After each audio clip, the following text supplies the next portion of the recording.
Assalamualaikum warahmatullahi wabarakatuh.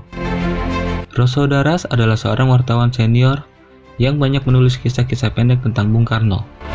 Ia memiliki blog pribadi yang berisi tulisan-tulisan pendeknya. Selain menulis di blog, Daras juga sudah menulis buku tentang Bung Karno. Dalam buku Soekarno, Serpihan Sejarah yang Tercecer, menuliskan Bung Karno adalah seorang haji akbar.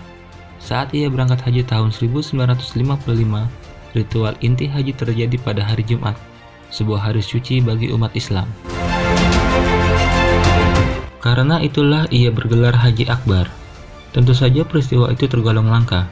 Sebuah versi menyebutkan, dari ibadah haji yang dilakukannya itulah ia mendapat tambahan nama Ahmad, katanya.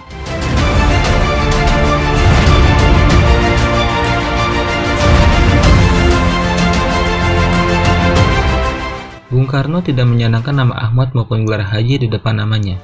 Karenanya, ia pernah berang manakala seorang wartawan Amerika Serikat menuliskan namanya sebagai Ahmad Soekarno.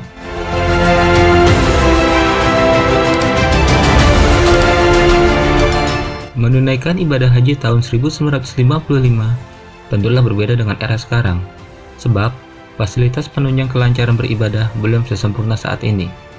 Sebagai contoh, ritual sa'i, yakni berjalan kaki dengan tergesa-gesa antara dua bukit, Bukit Syafa dan Marwah, tidak semudah sekarang. Sa'i adalah sebuah ritual yang mengilas balik ketika Ismail, putra Nabi Ibrahim dan Siti Hajar masih menyusu. Suatu hari, perbekalan mereka habis. Ismail kelaparan dan kehausan. Siti Hajar mencoba mencari sumber air dengan berlari-lari di antara dua bukit, Safa ke Marwah demi seorang anak amanah Allah. Hajar pun terus mencari sumber air bolak-balik 7 kali, sampai suatu ketika Allah menolong mereka dengan memberikan sumber air yang jernih, yang sekarang kita namakan air Zam-Zam, sumber air yang keluar dari hentakan dan jejakan kaki Ismail. Kisah Siti Hajar ini diabadikan dan dikenang oleh seluruh umat Islam di dunia sebagai rangkaian ibadah haji, yakni sa'i berlari-lari kecil atau berjalan tergesa-gesa dari Safa ke Marwah bolak-balik 7 kali. Di tahun 1955, jalan antara dua bukit tadi masih sempit dan tidak rata, ditambah kepikukan pertokoan dan warung-warung makan di kiri kanan jalan. Sedangkan saat ini, jalan antara Safa dan Marwah lebar dan mulus berkat hamparan marmer, beratap pula. Jika dulu, jalur tadi sempit dan digunakan untuk 2 jalur, maka saat ini sudah jauh lebih lebar dan terdapat pemisah antara satu jalur dan jalur lainnya. Sejarah Saudi Arabia mencatat, perbaikan jalur antara Bukit Safa dan Marwah adalah berkat saran Bung Karno kepada raja setempat, ungkapnya. Pada tahun 1955, pengaruh Bung Karno memang begitu besar, tidak saja di negara-negara Asia dan Afrika, tetapi hingga ke bentang Eropa, Amerika, bahkan Timur Tengah, termasuk Saudi Arabia. Ada salah satu peristiwa menarik ketika Bapak Proklamator RI ini menunaikan ibadah haji dan berziarah ke makam Rasulullah SAW pada tahun 1955. Pada saat itu, Bung Karno, sapaan akrab Soekarno, melepas segala atribut pangkat kenegaraannya saat akan menghampiri makam Rasulullah SAW.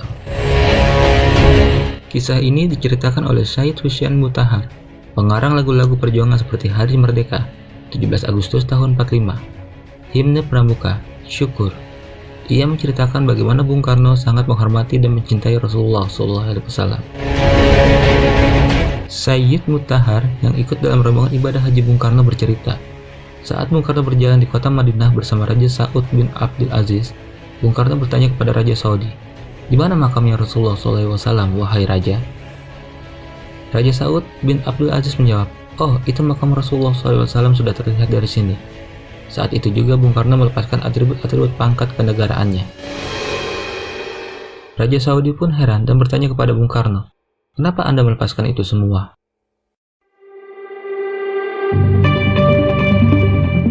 Bung Karno menjawab dengan tegas, "Yang ada di sana itu Rasulullah SAW. Pangkatnya jauh lebih tinggi dari kita, aku dan dirimu." Kemudian Bung Karno berjalan merangkak menghampiri makam baginda Nabi SAW. Bung Karno bersama beberapa rombongan sempat menghentikan cipta dan berdoa di samping makam Rasulullah SAW. Bung Karno pun tak kuasa menahan tangisnya di depan makam manusia agung itu. Apa yang dilakukan Bung Karno saat ziarah ke makam Rasulullah SAW patut diapresiasi. Sikap Bung Karno merupakan sebuah penghormatan sejati yang menembak takjub Raja Saudi. Betapa besar ketundukan dan kecintaan seorang bapak bangsa kepada Rasulullah SAW. Bagi Bung Karno, pangkat dan kemampuan yang dimilikinya tidak bisa dibandingkan sama sekali dengan apa yang sudah dilakukan oleh Nabi Muhammad SAW sebagai pembawa risalah Islam ke seluruh jagat raya. Sejak saat itu, hubungan antara Indonesia dan Arab Saudi menjadi erat. Kedatangan Bung Karno disambut langsung Raja Saudi Saud bin Abdul Aziz Al Saud. Hubungan baik itu pun terjalin hingga sekarang. Sebelum pulang ke Indonesia, Raja Saud bin Abdul Aziz memberikan hadiah istimewa kepada Bung Karno berupa mobil Chrysler Crown Imperial. Mobil itu merupakan mobil yang dipakai oleh Soekarno selama berada di Saudi Arabia. Dr. Soeharto, dokter pribadi yang ikut serta dalam rombongan haji Bung Karno, menuturkan betapa ia merasa beruntung. Sebab, tidak seperti kebanyakan jemaah haji yang lain, maka Bung Karno dan rombongan diperkenalkan berziarah ke makam Nabi Muhammad SAW di area Masjid Nabawi Madinah. Raja Arab begitu menghormati Bung Karno. Dalam perjalanan pulang dari Tanah Suci, pada Dr. Soeharto dan dengar anggota rombongan yang lain, Bung Karno sempat menyampaikan pesan spiritualnya. Katanya, "Toh, kamu hendaknya jangan mempergunakan predikat haji sebelum kamu betul-betul dapat mendirikan, tidak sekedar menjalankan sholat secara tertib sebagaimana yang diperintahkan." Al-Habib Abu Bakar bin Hasan Al-Attas Az-Zabidi, ulama yang dekat dengan Gus Dur, menyebutkan alasan kenapa makam Bung Karno sampai saat ini ramai dikunjungi banyak orang.